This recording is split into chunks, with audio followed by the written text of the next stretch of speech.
নিজের golden boot নিলাম করে পাওয়া 12 কোটি টাকা নির্দ্বিধায় যিনি দান করে দেন প্যালেস্টাইন বাচ্চাদের উদ্দেশ্যে, তার নাম Ronaldo, Cristiano Ronaldo dos Santos.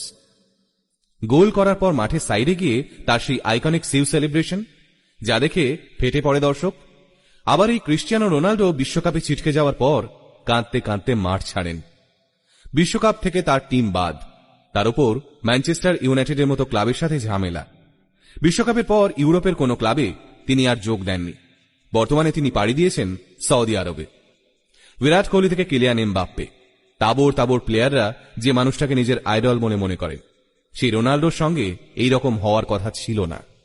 একসময় ছোট্ট ক্রিশ্চিয়ানোর ফুটবল কেনার পয়সা ছিল না। ছেঁড়া বলের ভিতর কাপড় ঢুকিয়ে প্র্যাকটিস করত ছেলেটা। খেলার সময় একটু দৌড়াদৌড়ি করলেই হার্টবিট তরতর করে বেড়ে যেত তার। ডাক্তার বলেছিল ফুটবল খেলা না ছাড়লে হার্ট অ্যাটাক হতে পারে।